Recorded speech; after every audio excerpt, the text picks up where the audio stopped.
Olá, boa noite, meus amigos do Reflexões Psiquiátricas.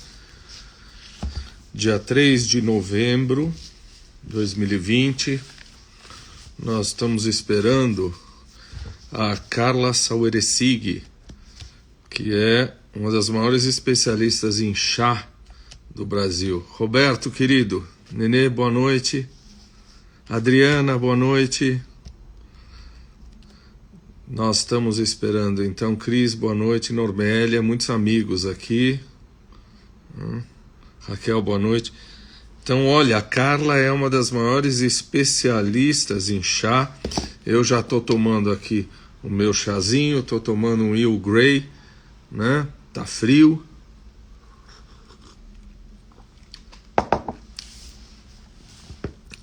Meu irmão Roberto, como vai? Olha, em dezembro nós vamos ter um negócio especial para você, que é falar de Puccini, do grande compositor italiano Puccini. Vamos ouvir alguma coisa do Puccini em dezembro. Né? Regina, boa noite. Oi, Fê. Estamos esperando. Manu, boa noite. Estamos esperando a Carla Saueresig. Eu aprendi com ela hoje, porque também Taki Atanasios Cordaz não é fácil. Andressa, boa noite. Boa noite. Estamos esperando agora a nossa convidada. Oh, que legal, que bom. Muita gente, acho que muita gente Cris, Puccini. Vamos ouvir o Mio Babino Caro em dezembro. Oi, Cris, boa noite. Estamos esperando a Carla. Carla chegou.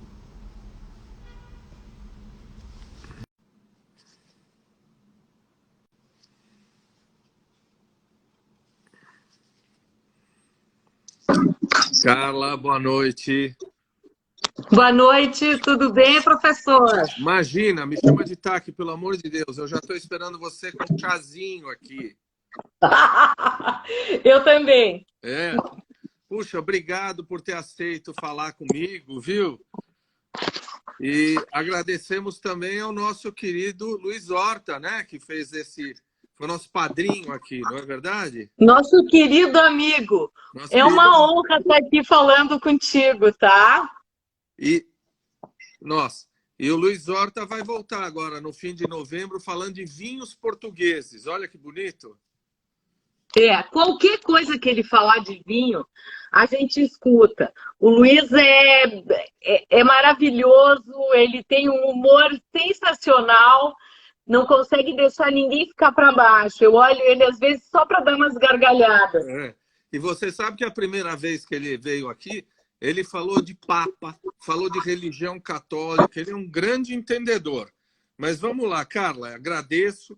Olha, eu vou depois pedir para você falar da sua trajetória, então eu vou fazer um breve resumo. Eu sei que você tem aprimoramentos na Alemanha, vários. Você é a primeira tea blender no Brasil, você é sommelier de chá, você é consultora de vários restaurantes. É uma coisa muito bonita para quem gosta de chá como eu. Mas aí eu vou perguntar para você, isso aqui é muito pobre perto da tua trajetória. Gaúcha deve ser, né? Pelo sotaque, né, Vânia? Tá perguntando? Sou gaúcha, mas o lugar que eu mais morei na minha vida foi São Paulo. Então eu tenho um apelido de Paulucha. Paulucha.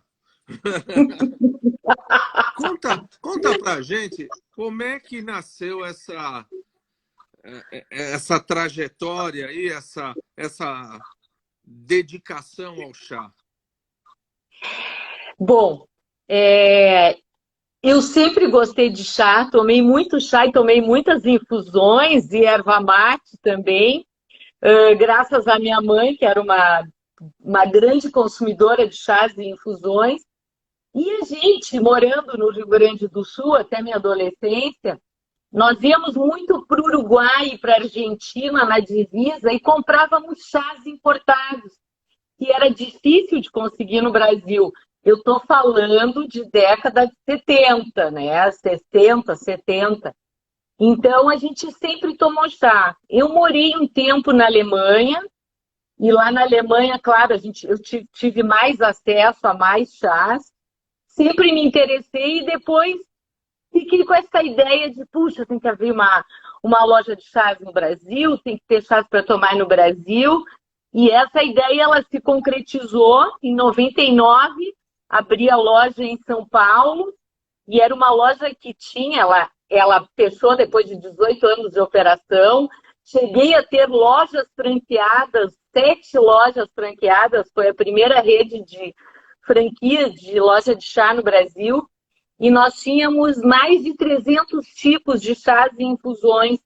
Então, dentro dessa história de chás no Brasil, hoje a gente tem outras redes de lojas de chá e também franquias, mas na época a gente tinha muitos tipos. A gente chegava a ter 5 tipos de Darjeeling, Assam, chá do Vietnã, do Mianmar, não só da China, da Índia, também outros países produtores, tinha chá do Nepal. E isso era uma coisa muito, muito doida em 99. Me perdoe, como é que chamava a sua loja? A loja do chá Tegiswener. Uhum. E a gente também trouxe o primeiro Gyokuro para o Brasil, que é aquele chá verde especial japonês. Então, toda essa história de chás especiais, ela começou com a loja, hoje ela continua com outras lojas e outras marcas, e pessoas que cada vez mais estão se interessando em experimentar chás e chás especiais. É uma coisa interessante, o mercado de chá no Brasil, ele cresce numa proporção bem interessante. Claro que nós somos grandes consumidores de café, como qualquer país ocidental. Isso é legal da gente esclarecer, porque o chá é a bebida mais tomada no mundo, depois de água, mas se a gente considerar o mundo ocidental, nós perdemos para o café. Inclusive na Inglaterra, porque todo mundo acha que a Inglaterra só toma chá. Não é verdade. A Inglaterra é o país ocidental e toma mais café do que chá, sempre tomou mais café do que chá, como qualquer país ocidental. Então, essas coisas são interessantes porque a Inglaterra é conhecida por 5 o'clock tea e tudo mais. É uma grande consumidora de café também. Mas a pergunta é mais pessoal.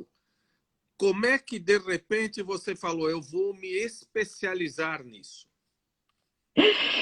Eu comecei a ler coisas sobre chá e comecei a me interessar. Mas todo mundo, quando vai abrir uma loja, faz um business plan, né? Uhum. Eu não fiz.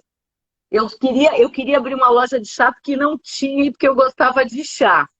E na Alemanha conheci muitas marcas de chá e comecei a me interessar por essa marca, porque era uma marca que era certificada orgânica na Alemanha e tinha um departamento de chá muito interessante.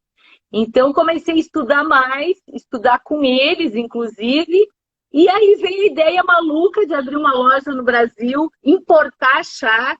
Se eu começar a contar todas as histórias de importação e tudo, a gente vai rir muito, né? Na época a gente chorava muito, vamos dizer assim, as coisas já melhoraram um pouco em importações no Brasil, mas são coisas muito interessantes quando a gente não faz eu não fiz um plano de eu vou gastar tanto. Eu simplesmente pensei assim, vou abrir uma loja de chá.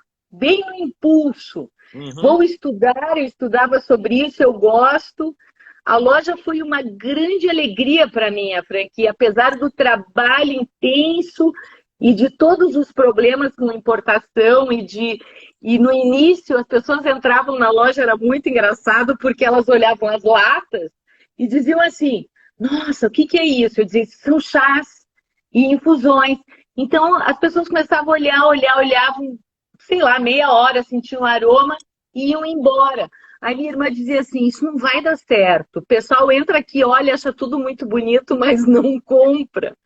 Então, a loja ela foi crescendo de uma maneira porque eu tenho que dizer assim que eu tive muita ajuda de toda a imprensa brasileira, porque o pessoal fazia muitas matérias da loja, a gente sempre falava de algum chá específico, ou até de harmonizações de chás com outras bebidas, com vinhos, com saquê, com destilados, com cerveja, usar o chá como tempero de comida, como ingrediente. Então, a loja ela foi abrindo um leque grande do consumo de chá e todas as possibilidades. Isso é uma coisa muito interessante, porque as pessoas começaram a ver o chá, consumir o chá, mas também ver que o chá se prestava a diversas harmonizações. Vamos chegar a isso. Mas como é que você virou Tea Blender? O que é isso? Esse é um título? Na realidade, lá na Alemanha, quando eu ia para lá uma vez por ano e fazia treinamentos. Tem um departamento de chá onde tem pessoas especializadas em fazer blends, que a gente chama, né? É pegar 3 tipos de chá, por exemplo, eu posso pegar um Darjeeling, um Assam, são regiões produtoras diferentes dentro da Índia, e posso pegar um chá das terras altas do Ceilão e fazer um blend de chás pretos, sim, diferentes. Ou eu posso fazer um blend usando flores e frutas e usando aromas naturais ou não, se eu quiser, né? Isso são blends. E na Alemanha, como eu conhecia mercado brasileiro, e tem toda uma... Quando a gente vai fazer um blend, um chá aromatizado, o mais famoso chá aromatizado é o Earl Grey, né? Todo mundo conhece o Earl Grey, mas tem outros chás aromatizados. Então, olha, ele já mostrou ali. Esse tem umas histórias bem legais, o Earl Grey também. Grey, né? E a gente trazia um pouco assim do que era o mercado brasileiro, o que são as frutas brasileiras, e trabalhava junto com o departamento de chá. Eles queriam sempre criar blends, quer dizer, na realidade eles criavam trends todos os anos, 20 ou 30, e lançavam no mercado para ver se as pessoas gostavam desses blends. E eu ajudava também com o meu conhecimento de mercado brasileiro, vamos dizer assim, porque a gente também tem uma proximidade, o mercado brasileiro é um mercado americano, a gente pode dizer, né? Então existia uma coisa de proximidade com os Estados Unidos por sermos americanos. E começamos a fazer blends lá com pessoas do departamento que fazem, que estudam isso. E eu vi, no Brasil, comecei a criar também para diversas. As pessoas queriam, às vezes, um chá exclusivo. Uma empresa, ou uma loja, ou um spa. Então, a gente conversava, eu conversava com a dona como é que ela estava imaginando esse chá e criava um blend exclusivo. Dentro dessa conversa, também foi criado o blend da TAM, em 2007, né?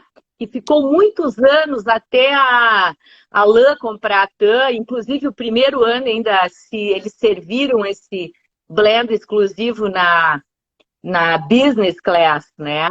E foi um blend muito interessante, porque ele tinha que ser vermelho, então tem todas essas coisas dentro do blend, pela cor da TAM.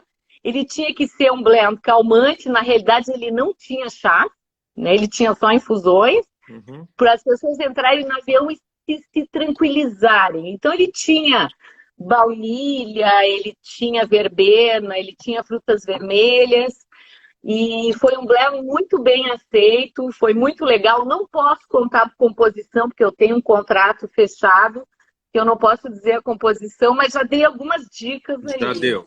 Mas vamos começar, para quem não conhece, você já denunciou um pouquinho, né? Eu brinquei com você que quem diz que toma chá de erva cidreira não está tomando chá. Qual é a diferença entre chá e infusão? Tudo que é chá vem da planta Camellia sinensis, né? Que é uma planta originária da China. A gente fala da China, mas ela é originária do sul da China, e o sul da China também faz fronteira com o Vietnã, com o Laos. Então, toda aquela região, a gente que tem as árvores mais antigas de chá, é a região que começou, a gente diz, são as plantações mais antigas, onde começou o chá. Então, tudo que é Camellia sinensis, essa planta é chá. Nós, inclusive, temos plantações de chá no Brasil. O que não for Camellia sinensis é infusão ou tisana. Então, camomila, erva cidreira, o nosso chá mate, entre aspas, é uma infusão também, né? E as pessoas confundem um pouco, elas dizem assim, eu vou tomar um chazinho para dormir. Daí a gente pergunta, que chazinho você vai tomar? Um chazinho de camomila.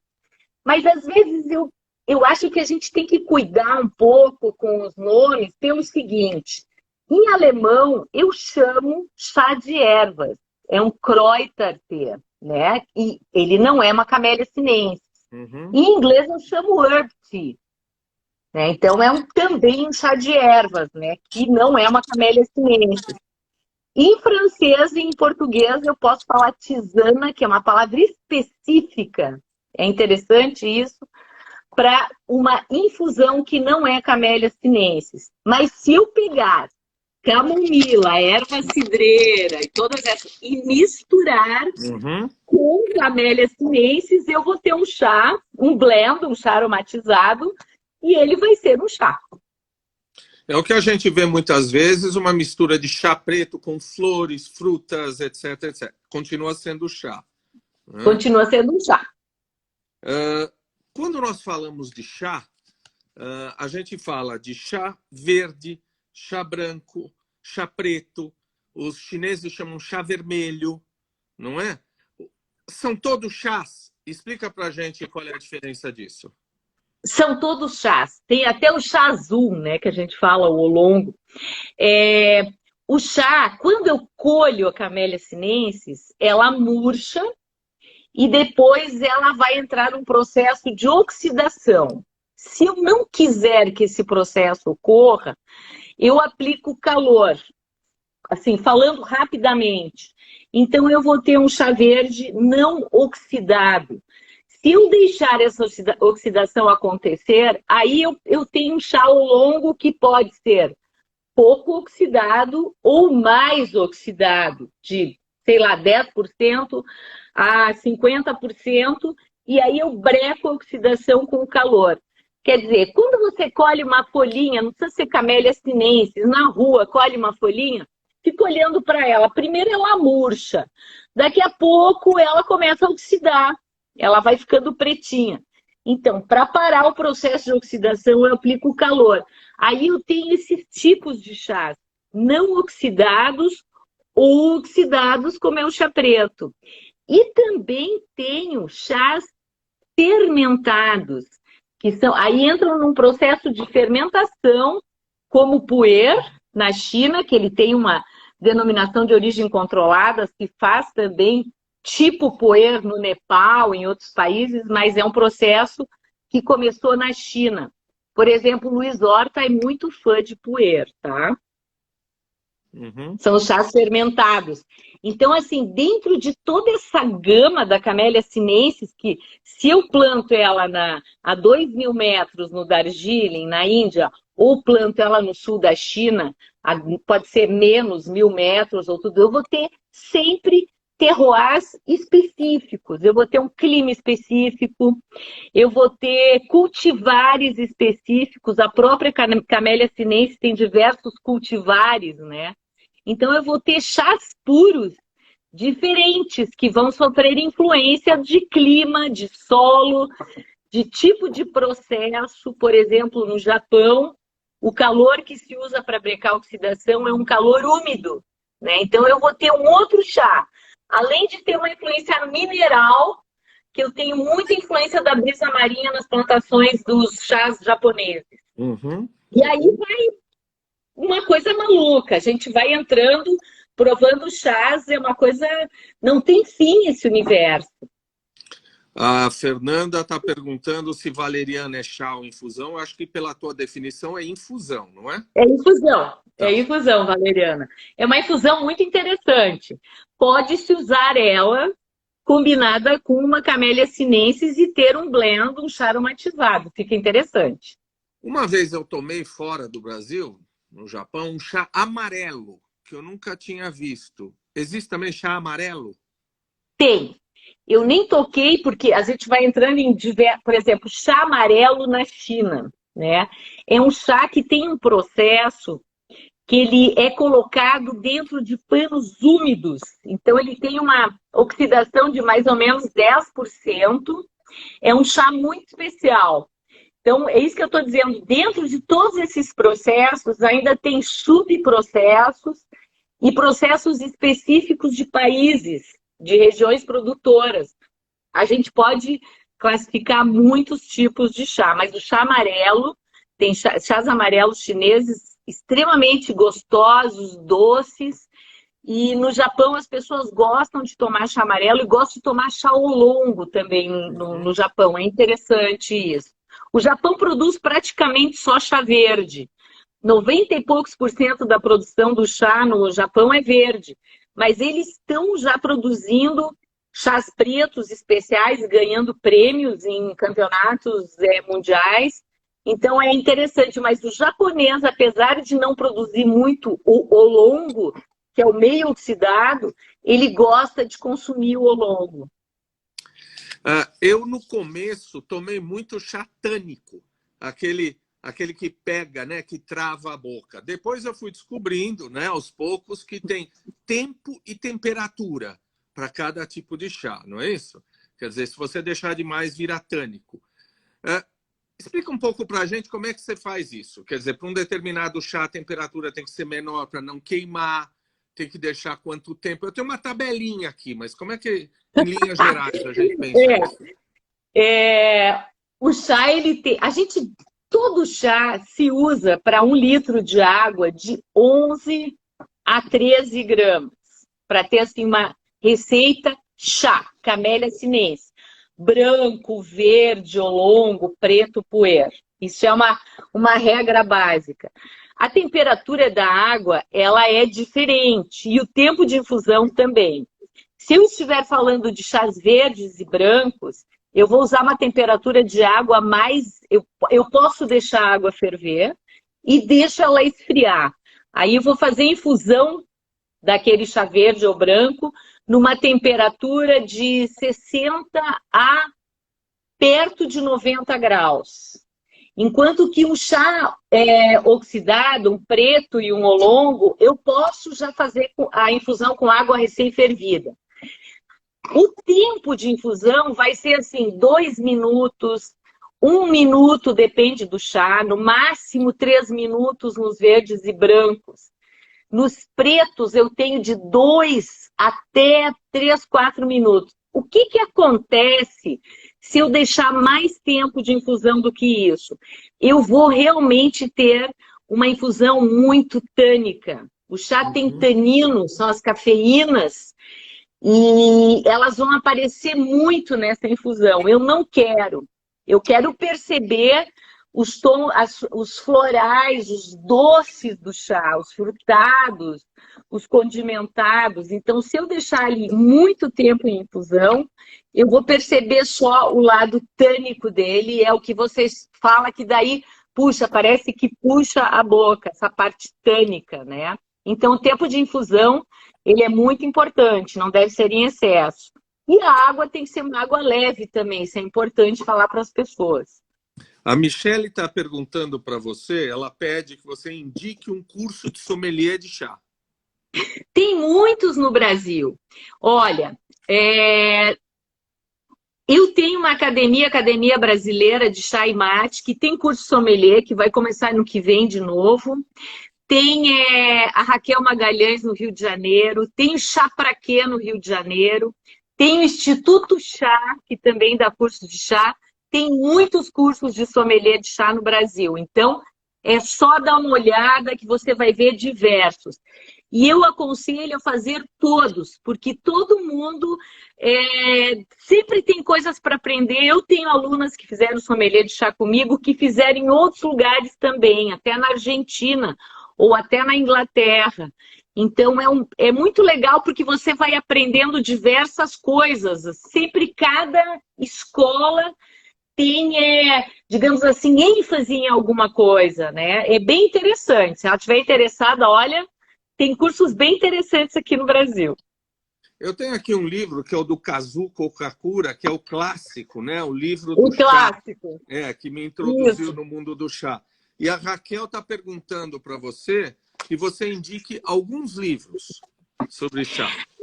Nossa! Agora eu teria que pegar assim, os livros para indicar. Quando uma pessoa está começando no mundo do chá, eu tenho um livro que eu fui a consultora da tradução, que é o livro da Linda Gaylor, da Publifolha. Eu tô com ele aqui, ó. O livro do chá, tá? Esse livro é bem interessante para quem está começando. Depois tem muitos livros de chá super interessantes, alguns traduzidos em português de Portugal, muitos em inglês, outros em espanhol também. Mas para quem está começando, eu acho legal esse livro. Eu fiz a consultoria da tradução dele em 2016. Ele é um livro bem completo e a pessoa tem uma noção bem legal de chá e depois ela pode se aprofundar em livros chineses, em livros... Porque daí, o que acontece? Quando a pessoa começa a provar chá, ela começa assim, ai, nossa, estou muito interessada em chás japoneses. Daí ela pode ler livros sobre chás japoneses ou sobre chás chineses. Aí a gente vai entrar em coisas fantásticas de livros de chá. Eu tenho muitos aqui, mas a gente vai ficar horas aqui indicando. Eu acho legal começar por um livro básico e depois ir vendo qual é o chá que você gosta, e aí você vai procurando livros sobre aqueles chás. Eu tenho aqui alguns infusores que a gente usa, né? Tem uma da casinha e tal. Eu tenho aqui uma prensa francesa também, tem aquela coisa inteligente, né? Que você coloca na xícara. E agora eu tô com bulha aqui com infusor também. Né? O que você prefere? O que você gosta de fazer? Olha, o chá, os infusores, eu não gosto de infusores muito pequenos, porque o chá ele precisa expandir, né? Então, por exemplo, aqui eu tenho um bule. Será que eu vou conseguir pegar ele? Olha o tamanho do infusor desse bule, né? Eu coloco o chá aqui dentro, ele expande bem, né? Se eu pego, às vezes, o infusor de casinha e tudo, tem que cuidar porque ele é só para uma xícara e não mais de 150 ml, porque o chá precisa abrir, ele é uma folha seca. Então, isso é muito interessante. Outra coisa, tem também canecas, xícaras de vidro com infusor. Os buraquinhos, é bom que eles sejam bem pequenos para não passar o chá, senão ele vai continuar infusionando e vai ficar mais tânico. Então, assim, tem muito infusor. Aqui tem um legal também, ó. Esse aqui, que tem os furos bem pequenininhos, né, para ser usado num bule ou numa xícara. Quanto maior, melhor, porque eu deixo a folha mais à vontade para ela soltar todos os seus aromas. Isso é interessante. Uma coisa que eu sinto diferença, e não sei se você acha, se é diferente mesmo, a experiência que a gente tem de chá de saquinho e chá a granel. É diferente, não é? Bom, a gente tem que cuidar, porque eu sempre digo assim, é a mesma coisa que falar de vinho de garrafão, vinho mais caro, vinho mais barato, cerveja.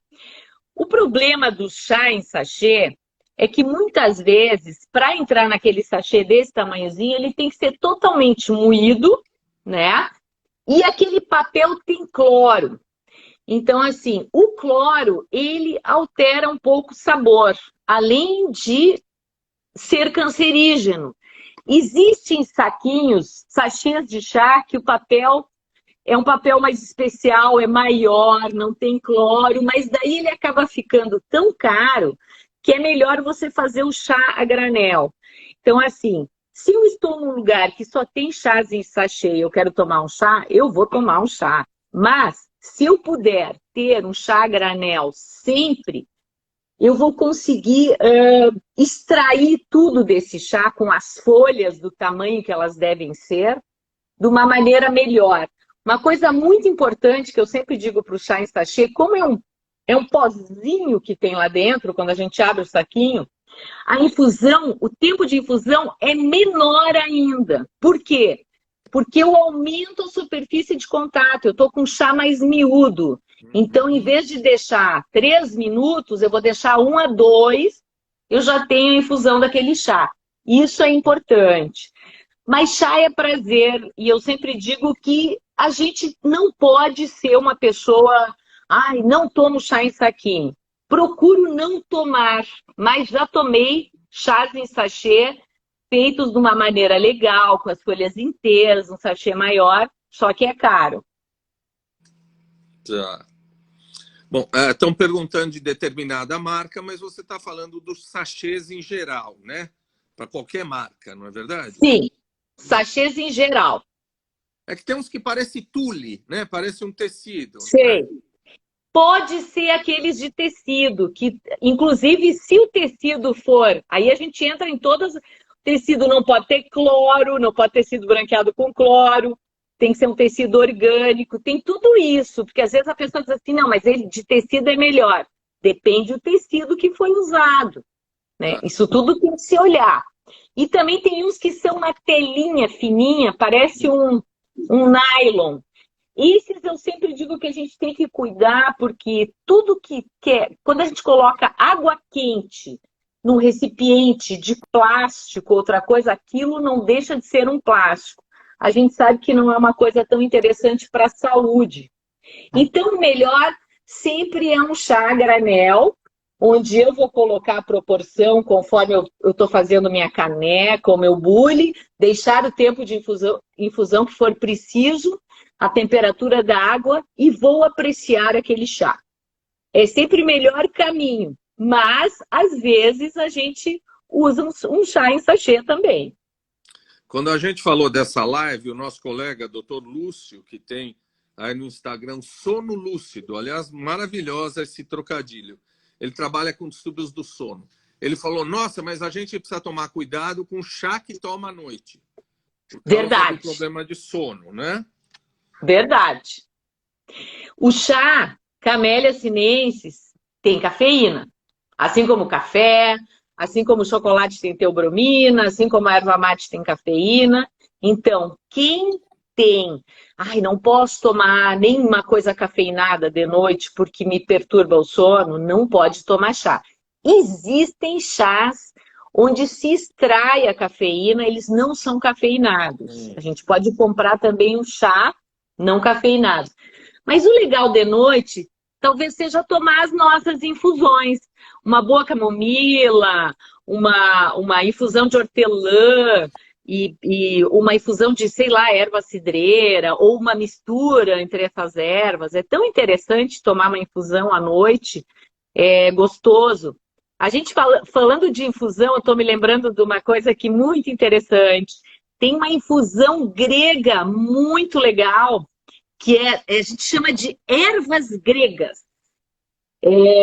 Ela dá nas montanhas gregas. Ela tem um sabor de fresco, de orégano misturado com menta. Uma infusão muito legal. Eu tinha na loja para vender. Deixa eu ver, o nome científico dela é Siderites syriaca. Tá?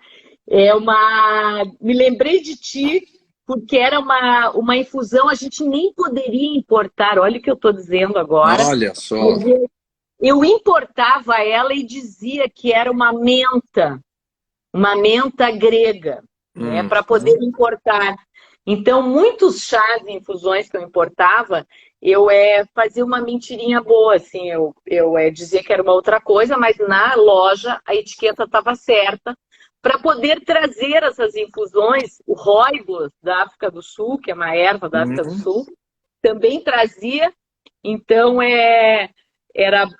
a gente nem pode contar. Agora eu posso contar, né? E hoje as pessoas estão trazendo as outras marcas, mas a gente espera que um dia a Anvisa abra a cabeça para a gente conseguir trazer todas essas infusões para as pessoas experimentar sem medo de trazê-las. Mas essa infusão das ervas gregas, das montanhas gregas, era uma infusão fantástica. As pessoas gostavam muito. Vou pedir para a titia mandar para mim. Vamos ver se vem. Pede para a titia mudar. Aliás, tem uma coisa engraçada. Uma vez eu fui para...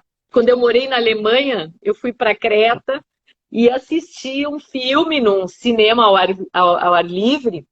E aquilo foi uma experiência que eu nunca mais me esqueci, porque em volta das cadeiras tinha uma telona ao ar livre. Então tinham ervas, orégano, um monte de coisas. E o cara do cinema, antes de fazer a projeção, as pessoas estavam sentadas nas cadeiras, ele chacoalhava os arbustos das ervas e vinha um aroma herbal maravilhoso e a gente assistia ao filme. Eu disse, gente, nunca mais eu vou assistir um filme com toda essa atmosfera, assim, era uma coisa incrível. Ele batia nos arbustos e vinha aquele aroma. Era sensacional. Olha, experiência inesquecível.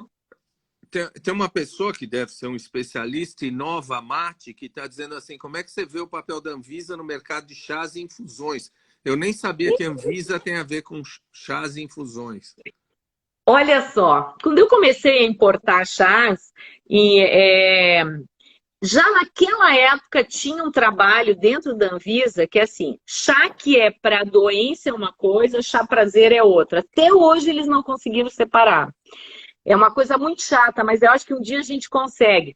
Porque chá, camélia sinensis e muitas ervas que a gente traz só para as pessoas tomarem por prazer, em todos os lugares, em todos os países, isso é Ministério da Agricultura. Então você faz um certificado fitossanitário, etc., e deu, como café. Aqui no Brasil, não. Aqui no Brasil tinha que vir um monte de análises, que a gente pagava caro essas análises na Alemanha, que inclusive nem se precisaria fazer, porque a gente não estava usando aquele chá como remédio. Então a Anvisa agora, ela parece que estão abrindo possibilidades de ter outras ervas para a gente tomar. Você sabe que se você for olhar na Anvisa, a Anvisa, ela olha chás e infusões, ela olha tudo. Não deveria, ela deveria olhar só as coisas que são usadas para saúde, remédio, mas a Anvisa olha e não entende. Isso é que é o interessante. Eu me lembro que eu trazia Darjeeling o pessoal da Anvisa abria as importações, olhava os sacos e dizia assim, o que é isso, Darjeeling? Eu explicava, isso é um chá especial da Índia, toda... Ah, tá. Por que você trouxe só um pacote desse Darjeeling? Daí eu olhava para a pessoa e dizia assim, esse Darjeeling é um dos Darjeelings mais especiais do mundo. Então, tem poucos clientes que compram. Então, assim, a Anvisa, ela não sabe, né? Mas ela pode, por exemplo, vem uma importação de chá e o cara da Anvisa pode dizer assim, não vai entrar, volta para o país que vocês importaram. Isso é muito ruim para os chás no Brasil. Mas eu acho que isso vai mudar. Quer dizer, já faz 20 anos que o negócio é para mudar, ainda não mudou. Mas, assim, você não pode colocar, por exemplo, amêndoas dentro de um chá preto. Só aroma natural, aroma de amêndoas, porque a Anvisa não deixa. Mas você pode comer amêndoas. Então, tem muitas coisas dentro da Anvisa que a gente realmente vai ter que mudar. A gente tem que pressionar para melhorar essa parte de chás da Anvisa. Isso é um papo longo, tá? Não, obviamente essa não é uma conversa médica, mas chás medicinais merece uma boa discussão o que é um chá medicinal. Mas alguém aí nos disse que gosta dos chás indianos, aquele chai masala, né? Que com cardamomo, canela, anis estrelada, não é? O masala chai, bom, ele é uma mistura indiana, né? Ele tem histórias fantásticas na Índia. Servido na rua, né? Você está caminhando na rua na Índia e tem os copinhos de cerâmica que a pessoa toma e joga o copinho num lixinho e aquele copinho é triturado e é feito outro copo. É um copo descartável interessante, esse do chai da Índia. Mas o masala chai, ele é uma composição de canela, cardamomo, cravo, pimenta, gengibre, que são segredos familiares. Se você assistir filmes indianos, você vai ver que tem, assim, um filme que assisti que era muito interessante, que tinha um viúvo no filme, que a mulher dele tinha morrido, ele tinha casado com ela porque a família dela tinha uma sala chai muito gostoso. E ela faleceu. E ele, um dia, foi comer uma comida de uma pessoa que era muito parecido com o sabor da esposa dele. Ele vai atrás dessa pessoa para casar com ela pelo sabor do masala chai. Olha que coisa interessante. Tem muita história para falar do masala chai. E ele é tomado com leite, né? A gente pode ter chá preto ou não, pode ser só as especiarias, e se ferve tudo junto com leite. É bem interessante para quem gosta de tomar chás com especiarias. Olha, já estão querendo aí, ó. O Sérgio, que é nosso amigo, quer saber se pode importar chá de coca. Ô, Sérgio, pelo amor de Deus. A Cris quer saber se existe chá afrodisíaco. Bom, você deu a cara para bater, agora começou aí. Agora a gente vai rir. Bom, para trazer chá de coca, só dentro da mala escondido. Mas ele não vira, tá? As folhas de coca, você faz em infusão, é um chá muito interessante quando você vai para países altos, quando você vai para o Peru, por exemplo, você toma chá de coca, porque o chá de coca ele é um chá que ajuda a oxigenar. Você está numa altitude maior, né? Então, ele não é pirante tomar chá de folha de coca, pode, mas você não pode importar.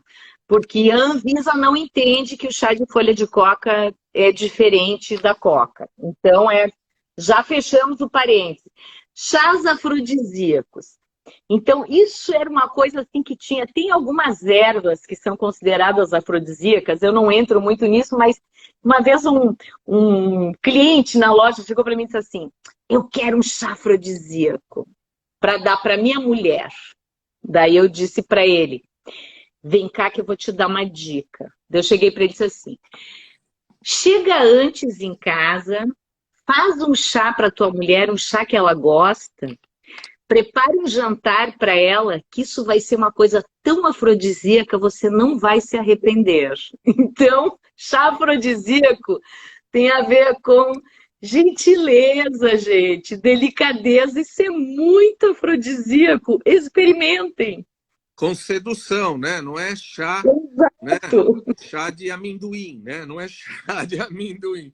Olha, a Michele está perguntando, era uma pergunta que a gente ia fazer aqui, como é que a gente pode popularizar mais, arriscar novas ideias, quer dizer, fazer chá em drinks? O chá é gastronômico? Dá para fazer harmonização de chás?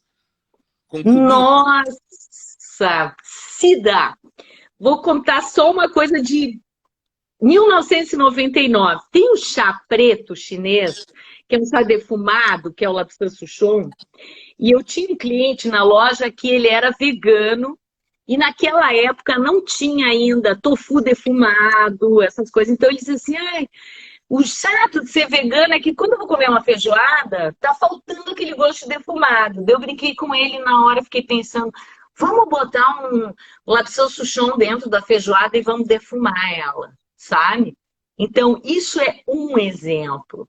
Nós já fizemos muitos jantares em São Paulo com o Fred Cafarena, do Faran Salono, com a Helena Rizzo, já usou chá, ela tem um prato no Mani, que é o rosbife com Lapsang Souchong.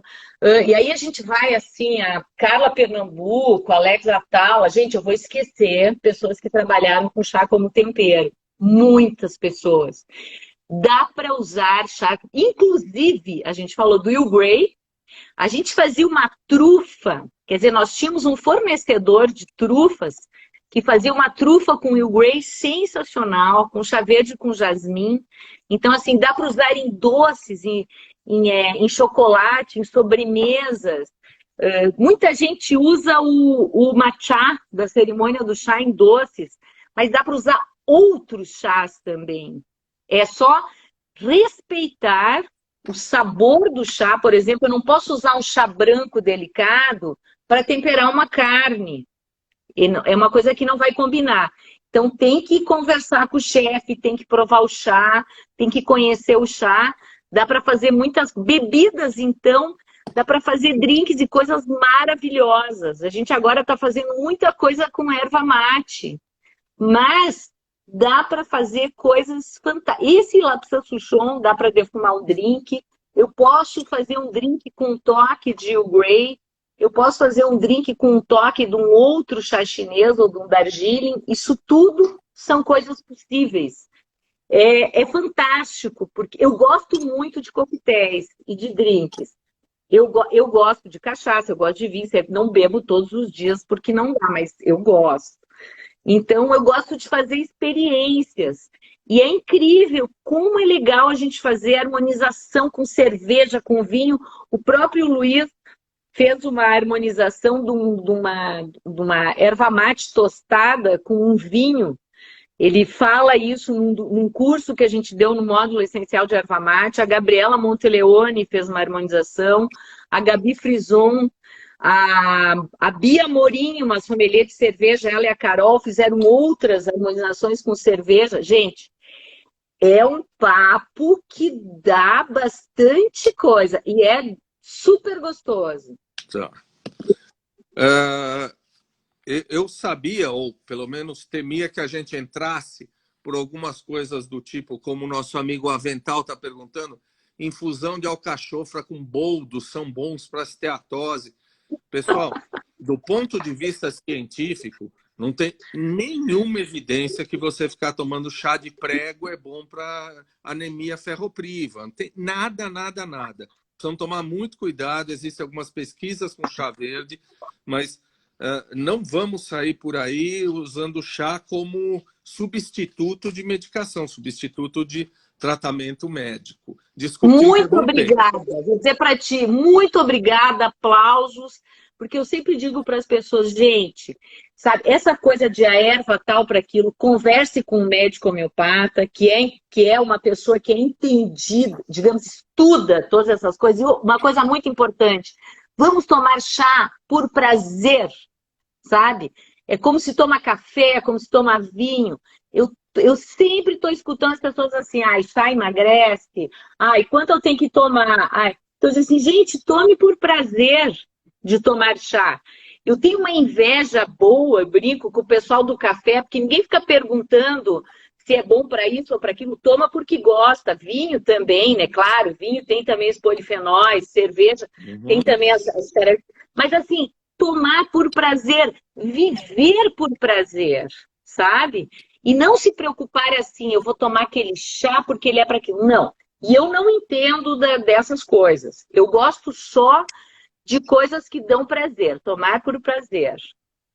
A internet está lotada de orientações de tomar chá verde para emagrecer. Pessoal, não tem nenhuma evidência científica. A Sociedade Brasileira de Obesidade não fala nada de chá verde, não existe nada de chá verde. Vamos voltar para outra coisa. Leite, limão, açúcar. Eu coloco um pouquinho de leite no chá preto. Como é que é? É bom com limão? Pode ser com limão, sem limão, com açúcar, com leite, qualquer coisa. Gente, chá é prazer. Os ingleses tomam chá preto com leite porque eles começaram a tomar chá substituindo o café que estava faltando no mercado. Então tem toda uma coisa assim, olharam, pegou lá, colocou um pouquinho de leite no chá, opa, dá para tomar isso aqui enquanto que não tiver faltando café, vamos dizer assim, né? Mas assim, eu também gosto de tomar chá com leite, às vezes. Chá com açúcar? Pode. Não adoçem demais para sentirem o gosto do chá, mas pode. Pode adoçar com mel? Pode. Depende, porque daí eu posso mudar o sabor também. O açúcar acentua alguns sabores. O mel ele vai mudar alguns sabores, mas, por exemplo, se eu estiver tomando uma infusão de rooibos da África do Sul, fica interessante com mel. Então, assim, essas experiências com mel, com limão, pega um chá preto, bota um pouco de limão, deixa ele cítrico. Gente, o mundo é livre, o prazer é livre. Façam. é gostoso, sabe? Pode fazer um chá. Não tem uma coisa mais gostosa que no verão um chá preto com limão super refrescante ou com hortelã. Pode pôr um pouco de açúcar, um chá gelado, né? É muito legal. Então, experimentem. Eu tenho muitos alunos desses 20 anos de dar aula na Associação Brasileira de Sommelier e tudo que me perguntam, ai, cara, eu fiz uma mistura. Opa, vou testar. Nossa, que delícia. Então, assim, ó, testem, sabe, as coisas que vocês gostam. Isso vai dar... Às vezes aparecem coisas fantásticas nisso aí. Eu vi no seu Instagram e vi agora você bastante envolvida com mate, né?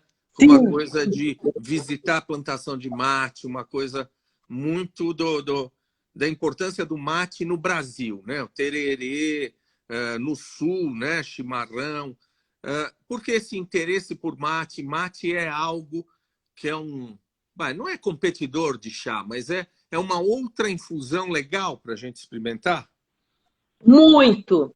Eu acho que a gente aqui no Brasil, já de muitos anos atrás, eu via, né, em 92, 93 na Alemanha, eu via as pessoas tomando erva mate como um chá.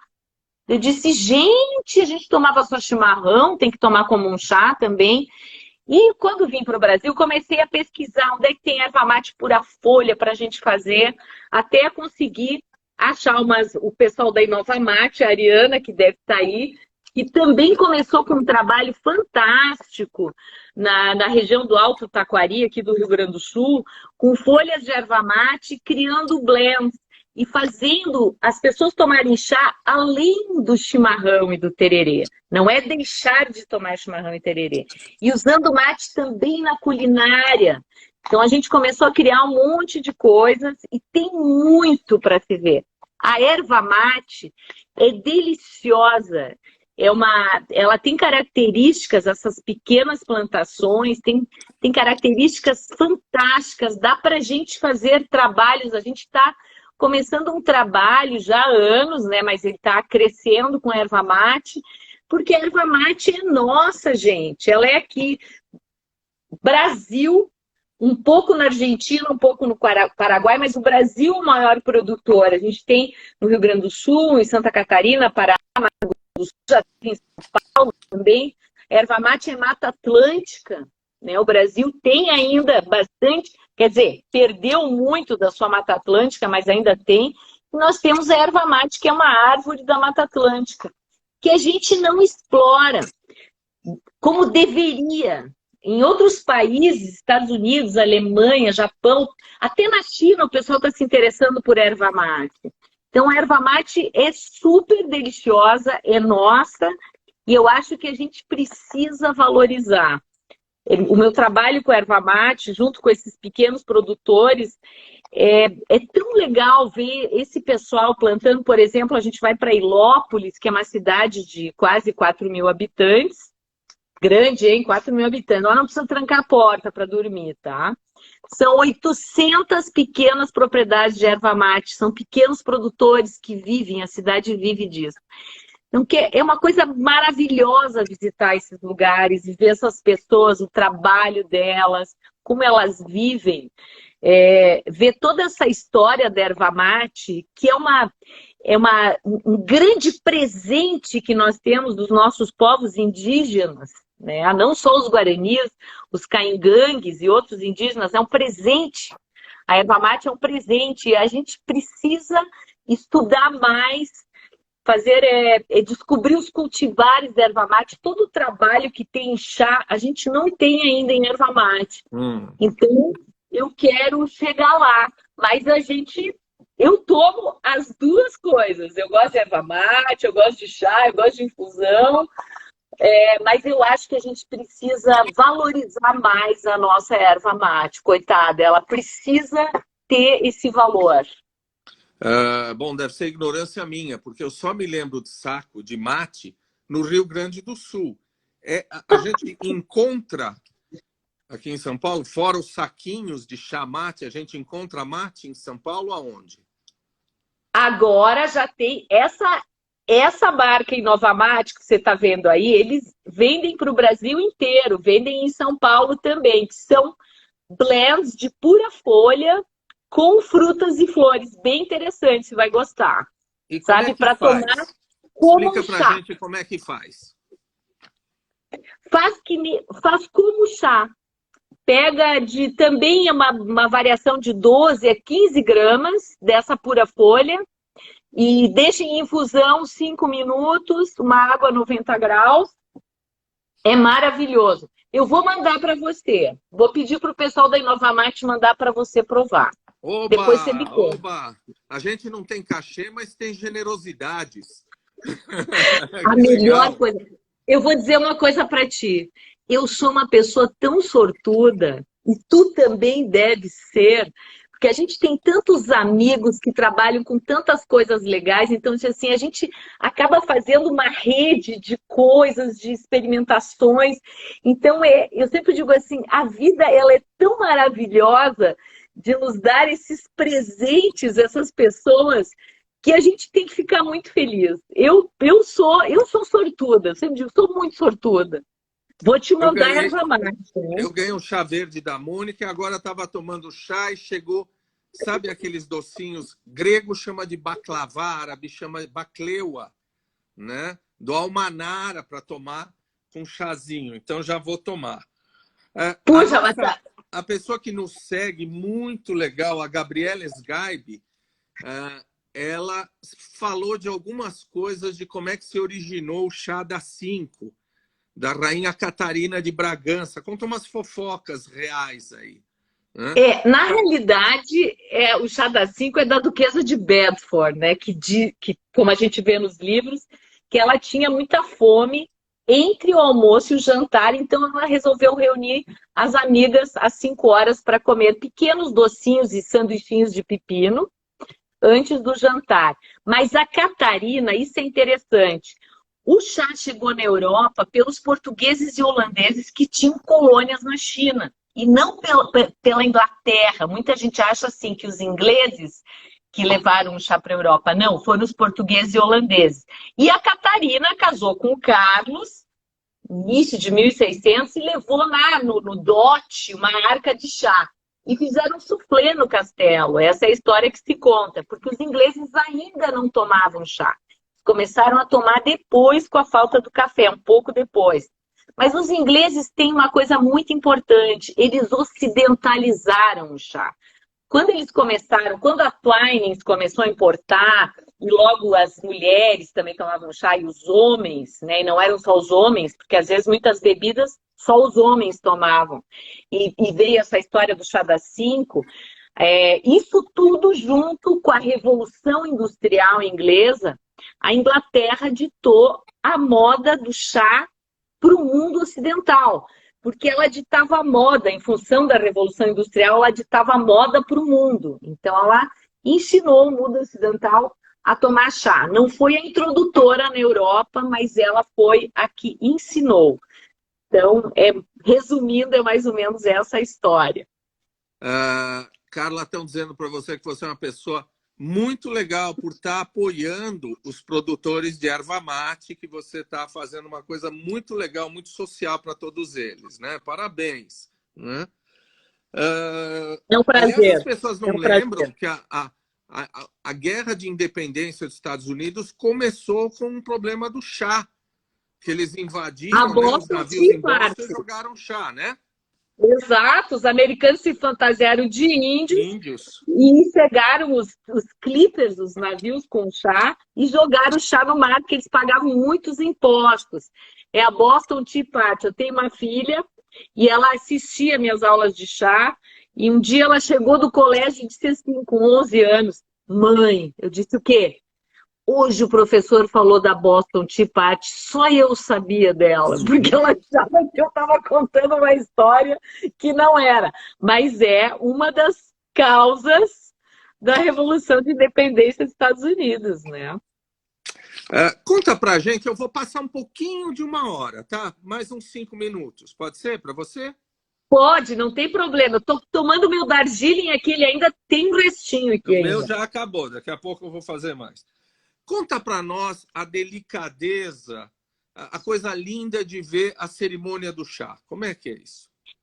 Olha, quem quiser saber sobre a cerimônia do chá, em São Paulo, tem o Instituto Urasenki e eles deixam assistir aulas e você pode, inclusive, fazer aulas da cerimônia japonesa. A cerimônia japonesa, ela tem toda como é que assim, ela tem que ser harmonia, simplicidade, né? Tem todo um significado que é muito bonito. Não é só usar uma matcha chawan, que é o nome dessa tigela, que é uma matcha chawan, né? Onde eu vou colocar um pozinho de chá verde, que é um pó ultra fino, é o matcha, né, que é feito do tencha, que é um chá verde especial que 3 semanas antes da colheita, ele é coberto. Esse chá vai ter mais clorofila, porque a planta vai ter que fazer a fotossíntese com menos luz, então é um chá mais adocicado. Então, eu vou pegar um pouquinho desse pozinho e vou bater com esse chacém, que é um bambu desfiado em 80, 100, 120 fios. Esse aqui eu acho que é 100. Depende do tamanho da matcha chawan. Vou tomar esse líquido precioso, esse matcha. Isso é tecnicamente falando, porque a cerimônia, o chá-do, é muito mais isso, ele é um caminho para o chá. Por isso que ele é o chá-do, né? Do sempre é o caminho em japonês. E o significado da cerimônia, as pessoas pensam que são só as geishas que fazem a cerimônia do chá. Não, podem ser os homens, os donos da casa, que fazem isso como um presente para a pessoa que for jantar. Então tem a salinha do chá-do, onde eles vão fazer o chá, vão oferecer pequenos doces e vão dividir essa simplicidade, essa harmonia. Então é um momento mágico, esse compartilhar o chá da cerimônia do chá. Mas em São Paulo, tem inclusive aulas na USP, do Instituto Urasen, que dá para fazer. O pessoal é fantástico. A cerimônia do chá que ensina no Brasil são pessoas que também são designadas pelo imperador. Então é muito legal isso, ela tem uma importância. O São Paulo, o Brasil, tem uma importância muito grande para o Japão, porque aqui é o lugar que mais tem japoneses fora o Japão. Então, eles fazem questão de ensinar a cerimônia do chá aqui no Brasil, entre outras coisas, vide a casa, a Japan House, que foi também inaugurada faz alguns anos na Avenida Paulista. Então, eu digo para as pessoas assim, façam aulas, assistam, pode assistir agora também em YouTube, sei lá, mas você pode tentar, talvez depois da pandemia, vamos ver como é que está isso, eu não sei se eles estão dando aulas agora, fazer aulas de cerimônia do chá. É fantástico, é uma coisa linda, essa coisa de dar para outra pessoa um chá na matcha chawan. É inesquecível. A dona Angelina Roso toma muito chá em Barcelona. Ela está aí, né, Yaya? Quais são os chás melhores para gelar, para tomar chá gelado? Olha, a Mônica está aí, que me deu de presente esse chá verde, mas quais são os melhores chás para tomar gelados? Qualquer chá dá para fazer gelado. Não tem, assim, a gente pode fazer ele concentrado. Olha, uma receita muito fácil. Eu vou fazer 1 litro de chá gelado. Preto, verde, ou longo, uma infusão. Então, o que eu faço? Eu pego a quantidade que eu vou usar para 1 litro de água, fervo 300 ml de água, faço a infusão concentrada e diluo em água gelada e gelo. Pronto, tá ali meu chá gelado feito na hora, tá? E é gostoso. O chá verde é interessante que se faça concentrado, porque se eu fizer ele, botar na geladeira para tomar daqui a 6 horas, ele já vai estar oxidado, o chá verde. Então sempre é bom fazer concentrado. Dá para fazer infusão a frio, é outra técnica. Eu pego uma água fria, eu pego uma quantidade de chá, mesma quantidade que eu uso, e boto em infusão numa água fria e deixo 1 hora ou mais infusionando nessa água fria. É uma infusão a frio. Eu vou ter uma extração menor de cafeína, porque a cafeína precisa de calor, depende do tempo que eu deixar também. E vou ter um chá interessante. Isso são outras experiências que a gente pode fazer. Então, dá para fazer cold brew, como as pessoas dizem no café, dá para fazer com chá. E dá para fazer chá concentrado e diluir com gelo e água gelada. No verão é uma delícia, porque daí você pode, inclusive, acrescentar frutas e limão e especiarias, o que você quiser. Pode acrescentar um drink, pode fazer um clericô, um chá gelado, bota um pouco de vinho branco, tudo, ó. Já vamos começar a pirar nos drinks, eu tenho um monte de receitas. Não existe chá para emagrecer, né? Vamos deixar claro, nem para desinchar, nem para emagrecer. Isso não existe, não tem nenhuma evidência científica. Isso aumenta o metabolismo, mas isso não é o suficiente. Eu sempre digo para as pessoas, eu tenho um amigo que dizia assim, porque a pergunta que eu mais respondia na loja era assim, as pessoas sentavam e diziam assim, eu quero um chá para emagrecer. Era um terror isso, né? Então, eu tinha um cliente muito engraçado que ele dizia assim, você quer emagrecer? Então é o seguinte, não come, faz exercício, toma chá o dia inteiro, mas não come nada. Daí você vai emagrecer tomando chá. Ele brincava, né? Porque daí o cara não comia. Mas assim, ó, a gente brinca com essas histórias do chá para emagrecer e ainda se fala muito nisso. Eu não gosto eu gosto de falar no chá prazer, mas tem uma pergunta que eu também respondia para os homens. Eu tinha muitos clientes homens e tenho muitos amigos que tomam chá, não só mulheres, e eles chegavam e perguntavam para mim assim, Carla, chá brocha? Daí eu olhava para o cara e dizia assim, qual é a maior população do mundo? Daí o cara, China, toma chá o dia inteiro, então não brocha, senão não ia ter tanta gente lá. Então assim, por quê? Porque tem aquela coisa de camomila, essas ervas calmantes que o cara toma para dormir. Então tem a história até de chá que pode brochar. Então tem um monte de coisa. Ou é para emagrecer, ou para isso, ou para aquilo.